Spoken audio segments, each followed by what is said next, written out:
Hi friends, today we will discuss about the rotator cuff या muscular tendinous कफ। आज हम rotator cuff या muscular tendinous कफ के बारे में बात करेंगे। ये डायग्राम आप देख रहे हैं, ये सजाइटल सेक्शन है through shoulder joint. Sagittal section, उम्मीद करता हूँ आपको पता होगा कि सजाइटल सेक्शन क्या होता है ना। तो इसको हमने सजाइटल मतलब बिल्कुल खड़ा इसको कट किया है और सामने से हम देख रहे हैं। ये show for example this is shoulder joint, हमने इसको यहाँ से काट दिया, ओके। और अब यूँ करके देख रहे हैं, यहाँ से फ्रंट से देख रहे हैं, सजाइटल सेक्शन फ्रंट से देख रहे हैं। तो अब देखो शोल्डर जॉइंट किसके बीच में बनता है? स्कैपुला और ह्यूमरस के बीच में बनता है, ठीक है। ये दोनों मिलकर बनाते हैं शोल्डर जॉइंट। अब शोल्डर जॉइंट बना तो अपने को दिखिए क्या, glenoid cavity first, this is glenoid cavity, okay. अब गिलनाइट कैविटी में इसके आसपास जो होता है, क्योंकि गिलनाइट कैविटी छोटी है और हेड ऑफ द ह्यूमरस बड़ा है, पुराना डायग्राम में आपको दिखाता हूँ, देखो ये है ना। तो this is glenoid cavity is small and humerus, head of humerus is little big, okay, थोड़ा सा बड़ा होता है ना। तो क्या होगा, क्या इसको पकड़ कैसे बनेगी? तो एक टेंडिनस या लिगामेंटस चीज़ जो होती है जिसको पकड़ के रखती है ना, जो ह्यूमरस के हेड को चारों तरफ से कवर कर। जब मैं आपको शोल्डर जॉइंट पढ़ाऊंगा तो कितने लिगामेंट्स होते हैं जो हेड ऑफ द ह्यूमरस को पकड़ के रखते हैं ताकि इसकी स्टेबिलिटी बनी रहे, स्थायित्व बना रहे, है ना। हेड ऑफ द ह्यूमरस स्टडीज रहे। अभी हमने इतनी सारी मसल्स पढ़ी थी, सुप्रास्पाइनेटस, इंफ्रास्पाइनेटस, है ना, teres minor, teres major, deltoid, okay. तो ये सारी मसल्स हैं जो कि हेड ऑफ द ह्यूमरस के ऊपर जाकर इंसर्ट होती है। कौन कौन सी? मैंने आपको बताया ना, सुप्रास्पाइनेटस, इंफ्रास्पाइनेटस, टेरिस माइनर जो ग्रेटर ट्यूबरकल पे, और एंटीरियरली लेसर ट्यूबरकल के ऊपर सब स्केपुलरिस। तो चारों तरफ से, ना कि इन्फीरियरली, तीन तरफ से इसको स्ट्रेंथ देती हैं। तो मस्कुलर टेंडिनस कफ जो होता है या रोटेटर कफ है, क्यों इंपॉर्टेंट है कि जब हम शोल्डर जॉइंट पढ़ेंगे, एक्चुअली इसके ऊपर शॉर्ट नोट आता है, लेकिन इसका इंपॉर्टेंस और कहाँ पर है, यूनिवर्सिटी एग्जाम के अंदर हमको कहाँ पर इस्तेमाल करना है, इसी चीज़ को। शॉर्ट नोट तो आप इसको तैयार करेंगे, लेकिन इसी चीज़ को उठाकर आप रख देंगे आप शोल्डर जॉइंट के ऊपर। अगर मान लो लॉन्ग क्वेश्चन आता है, लेंदी क्वेश्चन आता है शोल्डर जॉइंट के ऊपर, तो वहाँ पर हम जाके इसको रख देंगे कि रोटेटर कफ जो है वो स्टेबिलिटी देता है। लिगामेंट्स तो हैं ही, साथ में रोटेटर कफ भी है, ओके। तो ये हम वहाँ पर इस्तेमाल करेंगे स्टेबिलिटी देने के लिए। It provides stability to the shoulder joint. अच्छा, एक चीज़ अभी जस्ट मैं बता रहा था कि इसको तीन तरफ से देखो, सुपीरियरली, पोस्टीरियरली और एंटीरियरली। सुपीरियरली सुप्रास्पाइनेटस है, पोस्टीरियरली इंफ्रास्पाइनेटस और टेरिस माइनर है, और एंटीरियरली सब स्कैपुलरिस है। इसको घेर के रखी है, पकड़ के रखा है, लेकिन इन्फीरियरली कोई चीज़ नहीं दिख रही है। तो it is the reason, that's why the downward dislocation of humerus takes place. मतलब ह्यूमरस हमेशा डाउनवर्डली, इन्फीरियरली ही डिसलोकेट होगा। तीन तरफ से तो उसको पकड़ मजबूती मिली है, तो ऊपर नीचे या आए दाएँ इसका डिसलोकेशन नहीं होगा, लेकिन नीचे इसका डिसलोकेशन होगा। तो ये इंपॉर्टेंस है इसका। मैं भी आपको अप्लाइड के अंदर जो मस्कुलर टेंडिनस कफ है या रोटेटर कफ है, इसके अप्लाइड के अंदर हम बताएंगे आपको, है ना, कि इसका अप्लाइड में यही है कि इसके जो ह्यूमरस का डाउनवर्ड डिसलोकेशन है वो इसी वजह से होता है कि इन्फीरियरली इसका कोई ज़्यादा सपोर्ट नहीं होता है। ऐसे ट्राइसेप्स का हेड होता है, लेकिन बहुत ना के बराबर उसका सपोर्ट होता है ना। तो ये बाद में पढ़ेंगे अपन जब पढ़ाऊँगा ट्राइसेप्स वगैरह। तो अभी तो फिलहाल अपने सीखने की रोटेटर कफ क्या है या मस्कुलर टेंडिनस कफ क्या है। नाम से पता चल रहा है, मस्क्यूलो मतलब मसल्स, टेंडिनस मतलब उनके टेंडेंस, और कफ मतलब एक घेराव, है ना। जैसे ब्लड प्रेशर नापने का कफ होता है ना, तो कफ मतलब जो घेर के रखने वाली, पकड़ के रखने वाली चीज़। तो ये फाइब्रोमस्कुलर शीथ है which is form by 4 muscles, 4 muscles से बनता है। सुप्रास्पाइनेटस, इंफ्रास्पाइनेटस, टेरिस माइनर 3 और subscapularis 4, and their tendons, with their tendons, ठीक है, उनके tendons through. These muscles with their tendons surrounds the shoulder joint, shoulder joint को surround करके रखते हैं, घेर के रखते हैं, and gives strength to the shoulder joint except inferiorly. ये मसल्स कौन कौन सी है अभी बता ही दिया मैंने आपको, चारों मसल्स के नाम। सुप्रास्पाइनेटस सुपीरियरली होती है, इंफ्रास्पाइनेटस पोस्टीरियरली है, टेरिस माइनर पोस्टीरियरली है, एंड सब स्कैपुलरिस एंटीरियरली है। और अप्लाइड के अंदर जस्ट अभी आपको बताया, बस इतना ही लिखना है, इससे ज़्यादा कुछ भी नहीं लिखना है, लेकिन डायग्राम ज़रूर बनाना है। अभी डायग्राम कहाँ से आया? सबसे पहले मैं आपको अपने पुराने डायग्राम की तरफ ही लेके चलूँगा, है ना, जो मैंने आपको बना के बताया था कि ये देखो, इस डायग्राम को पहले सबसे पहले देख लीजिए आप, क्योंकि तभी आपके समझ में आएगा। ये स्कैपुला है, ये ह्यूमरस है, दिख रहा है, क्लियरली दिख रहा है ना। इसमें मैंने आपको 3 बनाए थे कि सुप्रास्पाइनेटस, इंफ्रास्पाइनेटस, टेरिस माइनर, जो ग्रेटर ट्यूबरकल ऑफ ह्यूमरस है, यहाँ पर इनका इंसर्शन हो रहा है 3 मसल्स का। तो आप इसको डेल्टाइड को हटाओ, इमेजिन करो कि डेल्टाइड अभी यहाँ पर नहीं है। चलो मैं आपको बना के बताता हूँ, पुराना डायग्राम है, आपको समझा देता हूँ, बना के बता देता हूँ। ये डायग्राम फिर से बनाते हैं अपन, ताकि आपको बहुत ईजिली याद हो जाए। ये सुप्रास्पाइनस फोसा है, तो ये सुप्रास्पाइनेटस यहाँ से निकली। ओके, अब मैं थोड़ा फास्ट बनाऊंगा ताकि हम इसको सिर्फ रिवाइज कर रहे हैं, है ना। तो सुप्रास्पाइनस ये इसके नीचे से निकली अपने एक्रोमियन प्रोसेस के नीचे से, और greater upper 1/3 greater tubercle of upper 1/3 of greater tubercle of humerus पे जाके इंसर्ट हो गई। This is supraspinatus. And infraspinatus के लिए हम, चलो ये इंफ्रास्पाइनेटस है, दिस इज इंफ्रास्पाइनेटस, ठीक है। ये इंफ्रास्पाइनेटस, ये जो middle 1/3 greater tubercle of humerus पे जाके इंसर्ट हो गई। ओके, एंड इसके बाद है आपकी teres minor, upper 2/3 lateral border of scapula insert on the lower 1/3 of the greater tubercle of the humerus. Okay, ये 3 मसल हो गई। मुझे उम्मीद है कि आपको बिल्कुल समझ में आ गया होगा। तो देखो ये कवर हुआ है जॉइंट पूरा, ये सुपीरियरली अपनी सुप्रास्पाइनस चली गई, है ना। पोस्टीरियरली में हम डॉर्सल एस्पेक्ट देख रहे हैं, दिस इज डॉर्सल एस्पेक्ट, है ना, पोस्टीरियर व्यू, ठीक है। तो इंफ्रास्पाइनेटस एंड टेरिस माइनर। अब हम इसके एंटीरियर व्यू को देखेंगे जो मैंने यहाँ पे बनाया था आपके लिए, है ना। तो ये सबस्केपुलर फोसा यहाँ से अपनी सब स्केपुलरिस गई और lesser tubercle of the humerus पे आकर जुड़ गई, है ना। तो अब यहाँ पर देखें अगर हम, तो क्या दिखेगा हमको, ये हमारी ऊपर सुप्रास्पाइनेटस हो जाएगी पीछे से आते हुए, है ना। और पीछे देखेंगे तो कलर चेंज कर देता हूँ, ये अपनी इंफ्रास्पाइनेटस हो गई, और इसके ठीक पीछे टेरिस माइनर हो जाएगी इसके नीचे से, ये डायग्राम के अंदर, ठीक है। कहाँ दिख रहा है डायग्राम, देखो इसमें देखो, अब आप दिख रहा है ये, है ना। तो ये बना है अपना डायग्राम, बराबर। ये हो गया हमारा क्या, हाँ, मस्कुलो टेंडिनस कफ या रोटेटर कफ, ठीक है भाई। ओके, अगर आप ऐसे जो मैंने अभी डायग्राम जस्ट बताया था आपको मस्कुलर टेंडिनस कफ का या रोटेटर कफ का, अगर आप ये देखना चाहें इस डायग्राम को, तो ये भी बना के भी 2 मिनट के अंदर बना सकते हैं अपन, कोई बहुत बड़ी चीज़ नहीं है।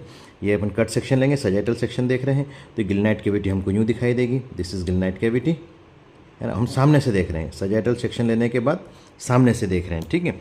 अब इसके साथ क्या है, देखो इसमें आप सबसे पहले तो गिलनाइट लेब्रम, दिस इज गिलनाइट लेब्रम, ये टेंडिनस पार्ट है जो कि स्ट्रेंथ देगा, पकड़ के रखेगा ना भाई हेड ऑफ द ह्यूमरस को।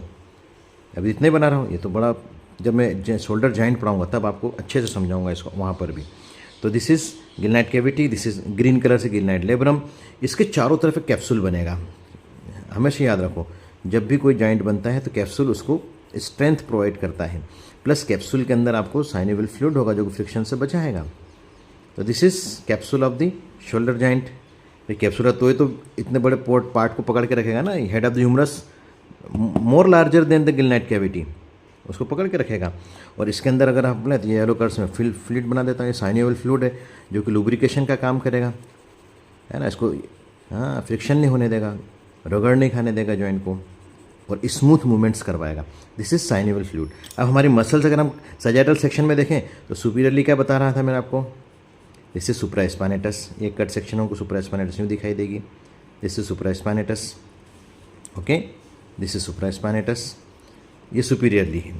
पोस्टीरियरली पीछे की तरफ जाएंगे तो हमको यहाँ पर इंफ्रास्पाइनेटस दिखाई देगी, और इसके नीचे छोटी एक टेरिस माइनर दिखाई देगी, ओके। और एंटीरियरली अगर हम आएंगे तो सब स्केपुलरिस आएगी, दिस इज सब स्केपुलरिस।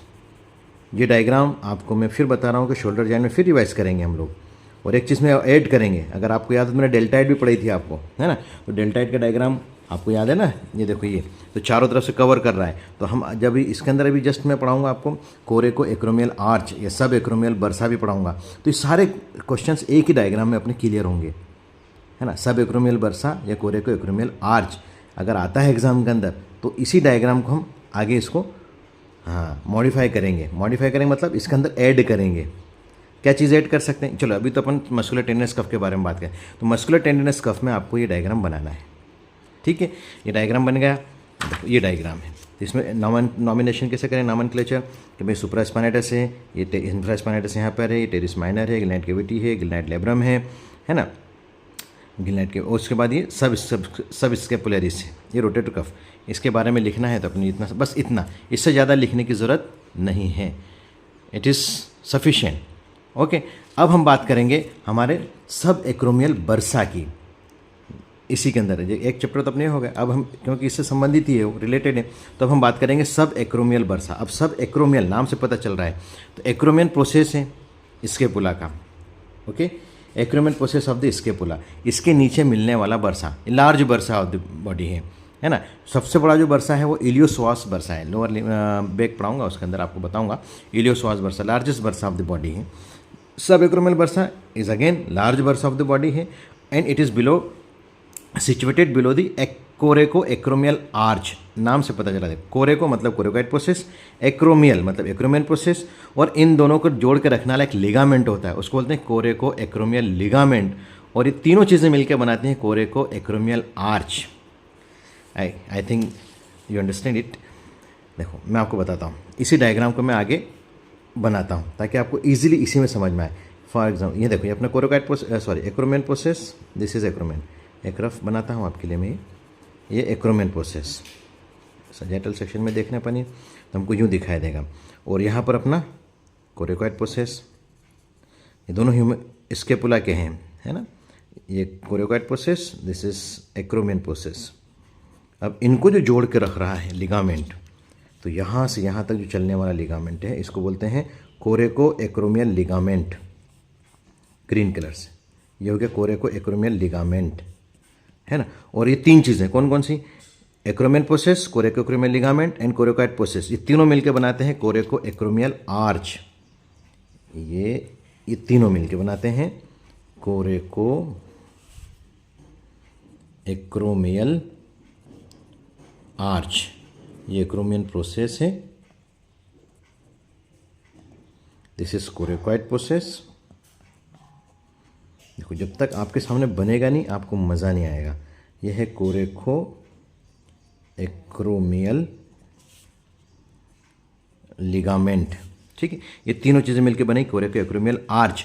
अब इसके नीचे एक बर्सा होता है, सुप्रास्पाइनेटस और कोरेको एक्रोमियल आर्च के नीचे यहाँ पर ये बर्सा है। Bursa is a fluid filled cavity, synovial fluid होता है इसके अंदर, and it provides lubrication to the joint and avoids the friction, तो दिस इज बर्सा। ये है सब एक्रोमियल बर्सा, नाम से पता, सब मतलब नीचे, तो एक्रोमियल प्रोसेस के नीचे है तो सब एक्रोमियल बर्सा, है ना। जब मूवमेंट होगा तो इधर स्लीप होगा, इधर स्लीप होगा, तो लुब्रिकेशन का काम करेगा, तेल का काम करेगा, है ना, फ्रिक्शन को अवॉइड करेगा। तो दिस वन इज सब एक्रोमियल बर्सा। ये शॉर्ट नोट के अंदर पूछा जाता है, सब एक्रोमियल बर्सा, है ना। आपको शॉर्ट 2 नंबर में ये पूछ सकते हैं कोरेको एक्रोमियल आर्च क्या होता है, तो आपको ये बनाना है और ये समझाना है। सब एक्रोमियल बर्सा पूछा तो ये बनाना है। मस्कुलर टेंडरनेस कब बताना है तो भी ये डायग्राम बनाना है। शोल्डर जॉइंट की स्ट्रेंथ प्रोवाइड करने वाला बनाना है तो भी ये बनाना है। शोल्डर जॉइंट में रिलेशंस बताना है, जब मैं आपको बताऊंगा शोल्डर जॉइंट तो भी यही डायग्राम बनाना है। उसमें थोड़ा सा ऐड करेंगे कि जो फाइबर्स ऑफ द डेल्टाइड है वो बनाऊंगा मैं, पोस्टेरली पोस्टर फाइबर आ जाएंगे, एंट्रियली एंटी फाइबर्स ऑफ डेल्टाइड आ जाएंगे, नीचे ट्राइसेप्स आ जाएगी, वो वहाँ की बात है, अभी नहीं। लेकिन आपको अभी दिमाग में मैं डाल देता हूँ, अभी से आपके लिए याद दिलाने के लिए डाल देता हूँ कि यही डायग्राम कहाँ कहाँ इस्तेमाल कर सकते हैं। ये सिर्फ सब एक्रोमियल बर्सा का डायग्राम नहीं है या सिर्फ मस्कुलर टेंडरनेस कफ का डायग्राम नहीं है, बल्कि बहुत सारे क्वेश्चंस को हल करने वाला डायग्राम है। बस आपको दिमाग में रखना है कि इसको कहाँ कहाँ। एनाटॉमी मैंने फिर बता रहा हूँ कि रटने की चीज़ नहीं है, बल्कि ध्यान में रखने की चीज़ है कि इस चीज़ को कहाँ कोरिलेट करना है, कहाँ पर ये चीज़ काम आ जाएगी, तो आपको नंबर फुल मिलेंगे, है ना। ये सजैटल सेक्शन है बेटा, याद रखना है ना, इट इज़ सजैटल सेक्शन। तो ये याद रखना है आपको। आई थिंक आई होप कि you will understand this all points, है ना। लिखने का कुछ भी नहीं है, लेकिन आप सिर्फ डायग्राम बनाइए, उनका पूरा व्यवस्थित नाम लिखिए एकदम, और फिर आप उसको, हाँ, जैसे मैंने ये डायग्राम बना के आप लोगों के लिए रखा था, देखो ये कि this is acromial process, this is coracoid process, this is कोरेको acromial ligament, और ये तीनों मिलके बनाते हैं कोरेको एक्रोमियल आर्च। ये सब एक्रोमियल बर्सा, ये देखो सब acromial bursa, this is supraspinatus superiorly है ना। ये देखो long head of the biceps brachii है ना। ये अभी अपने की जरूरत नहीं, इसलिए मैंने इसके ऊपर आपको कुछ भी छेड़ा नहीं है, जब हम ओरिजिन इंसर्शन पढ़ेंगे तब बताएंगे। दिस इज गिलनाइड लेब्रम, है ना, गिलनाइड कैविटी से लग के गिलनाइड लेब्रम। ये सब स्केपुलरिस एंटीरियरली, ये गिलनाइड कैविटी है, ये बोनी पार्ट है ना। This is capsule off shoulder joint, capsule off shoulder joint, और इधर पीछे की तरफ देखेंगे तो पोस्टेरली इंफ्रास्पाइनेटस है, टेरिस माइनर है। ये पूरा डायग्राम आपके दिमाग में होना चाहिए। यही डायग्राम आपको सब एक्रोमियल बर्सा में है ना, आपका मस्कुलर टेनिस कफ में है। मस्कुलर टेनिस कफ पूछे तो सिर्फ इतना लिख दो, इतना डायग्राम बना दो। सब एक्रोमियल बर्सा पूछे तो पूरा डायग्राम बना दो। कोरियोक्रोमियल आर्च पूछे तो ऊपर ऊपर का चाहो तो ऊपर ऊपर बना दो, ये अगर नहीं बनाया चलेगा। बना भी तो क्या दिक्कत है, अगर आपके पास टाइम है पूरा डायग्राम बना दो। शोल्डर जॉइंट में तो पूरा बनाना ही है कि जब हम शोल्डर जॉइंट पढ़ते हैं तो उसमें स्ट्रेंथ स्टेबिलिटी दिखाने के लिए डायग्राम बनाना है, रिलेशंस दिखाने में ये डायग्राम बनाना है। ठीक है, अब इसका अगर हम थ्योरी की बात करें, थ्योरी पार्ट ये है अपने पास, ये आप याद रखो थ्योरी पार्ट में कि सब एक्रोमियल बर्सा क्या है। छोटा सा लिखना है, बहुत सारा लिखने की जरूरत नहीं है कहीं से कहीं तक। Subacromial bursa large bursa of the body है, situated below the coracoacromial arch and deltoid muscle. It is most important for the abduction of arm. हाँ, एब्डक्शन ऑफ आर्म के लिए इंपॉर्टेंट है at the shoulder joint because it acts as a lubricant. क्यों जरूरी है? क्योंकि lubricant का काम करता है and avoid friction between the supraspinatus tendon and acromion process. इन दोनों के बीच में इसके फ्रिक्शन को अवॉइड करता है। अप्लाइड में infection of this bursa is known as subacromial bursitis. यहाँ भी आइटिस लगे वहाँ समझना इन्फ्लामेशन हो रहा है।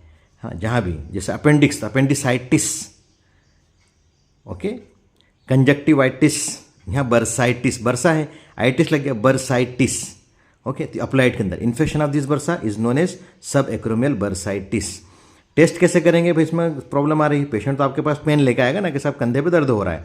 अब आप टेस्ट कर लो कि अगर उसको एब्डक्शन और मीडियल रोटेशन में तकलीफ आ रही है तो समझ जाना कि इसका सब एक्रोमियल बर्सा के अंदर प्रॉब्लम आ रहा है। ओके, अगर आपको मेरे वीडियो अच्छे लगते हैं तो आप प्लीज़ इसे लाइक कीजिए, कमेंट कीजिए, आपको क्या पढ़ना है पूछिए और शेयर भी कीजिए। कहाँ कन्फ्यूज़न है वही पूछिए मुझसे। अगर आप मुझे फीडबैक देंगे तो मुझे हिम्मत होगी, मैं आगे आपको और भी बेहतर से बेहतर पढ़ाने की कोशिश करूँगा। मेरी कोशिश है कि आप लोग एनाटॉमी को रटे नहीं बल्कि आसानी से समझकर एग्ज़ाम के अंदर बेहतर से बेहतर मार्क लाएं और अपने भविष्य को रोशन करें। Thank you. One more thing is that कि डॉबर्न साइन करके पूछते हैं, वाइवा में पूछ सकते हैं या फिर आपको अप्लाइड में याद रखना चाहिए कि व्हेन द आर्म इज़ एब्डक्टेड तो pressure over the supraspinatus tendon. अगर आर्म एब्डक्टेड है और हम सुप्रास्पाइनेटस टेंडन के ऊपर प्रेशर देते हैं, दबाते हैं, तो कोई दर्द नहीं होता है। क्यों? Because bursa disappears under the acromion process. जो बर्सा है वो एक्रोमियन प्रोसेस के अंदर चला जाता है, बोनी लैंडमार्क के अंदर चला जाता है। तो भले ही बर्साइटिस हुआ है लेकिन जब वो अंदर स्लीप हो गया है तो उसके ऊपर दर्द नहीं होगा। इस साइन को हम डॉबर्न्स साइन कहते हैं। ओके, ये याद रखने की ज़रूरत है। ये अप्लाइड में आप लिख सकते हैं।